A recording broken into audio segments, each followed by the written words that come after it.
Guys இன்றைக்கி நம்ம CSK practice செக்ஷனில் யாரெல்லாம் ஜாயின் ஆயிருக்காங்க அப்படின்றத பற்றி ஃபுல் டீட்டெயிலாக இந்த வீடியோவில் பார்ப்போம். அப்போ இந்த வீடியோக்குள்ளே எல்லாம் செலக்ட் கொடுங்க, மறக்காம சேனலுக்கு ஃபர்ஸ்ட் டைம்னா சப்ஸ்கிரைபும் பண்ணிக்கோங்க. இப்போ வாங்க கைஸ் வீடியோக்குள்ளே போகலாம். ஓகே, இப்போ நம்ம வீடியோக்குள்ளே போகிறதுக்கு முன்னாடி நம்ம சிஎஸ்கேவோட ட்ராவல் பஸ்ஸை சூப்பராக ரெடி பண்ணியிருக்காங்க. ஒரு ஃபேன் மேடாக எப்படி பண்ணுவாங்களோ அந்த மாதிரி பண்ணியிருக்காங்க. உங்கள் அன்புடன் அப்படிலாம் போட்டு தரமாக பண்ணியிருக்காங்க. அதுக்கப்புறம் ஹோட்டல்னு எடுத்தோங்கன்னா இப்போ லீலா ஹோட்டலில் தான் நம்ம சிஎஸ்கே தங்கியிருக்காங்க. ஆனால் ப்ராக்டிஸ் செக்ஷன் அதாவது எந்த கிரவுண்டில் பண்ண போகிறாங்கன்றது இன்னும் தெரியல. ஏதாவது அப்டேட் வந்தால் நான் அப்லோட் பண்ணிடுறேன். அதுக்கு மேலே சப்ஸ்கிரைப் பண்ணி வச்சுக்கோங்க. ஓகே, இன்றைக்கி யாரெல்லாம் அவங்களோட டென் கமிங் அடைஞ்சாங்க அப்படின்றத பற்றி பார்ப்போம்.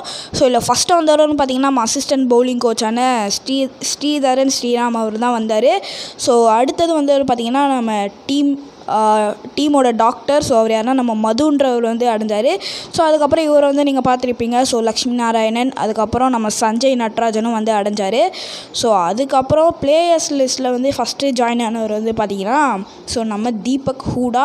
தீபக் ஹூடா இன்றைக்கி தான் அவரோட டென் கமிங் அடைஞ்சார். அதுக்கப்புறம் தீபக் ஹூடா பிளேயிங் லெவலில் விளையாடுறதுக்கான வாய்ப்புகளும் நிறைய இருக்குது. தீபக் ஹூடா விளையாடுறதுக்கான வாய்ப்பு இருக்குது. ஆனால் அவரோட காம்படிட்டர் நம்ம விஜய் சங்கர். விஜய் சங்கரும் அவரோட டென் கமிங் அடைஞ்சிட்டாரு. இப்போதைக்கு இவங்களாம் தாங்க இன்றைக்கி வந்திருக்காங்க. இன்னும் யாரெல்லாம் வருவாங்க, யாராவது பிளேயர்ஸ் வந்தால் நான் இன்ஸ்டண்ட்டாக அப்லோட் பண்ணுறேன். அதுக்கு முன்னாடி சப்ஸ்கிரைப் பண்ணி வச்சுக்கோங்க. ஓகே, அப்போ இந்த வீடியோ ஒரு லைக் பண்ணால் கொடுங்க, மறக்காம சேனலுக்கு ஃபர்ஸ்ட் டைம்னா சப்ஸ்கிரைப் பண்ணிக்கோங்க. அப்போ இன்னொரு சந்திக்கிறேன். Bye guys.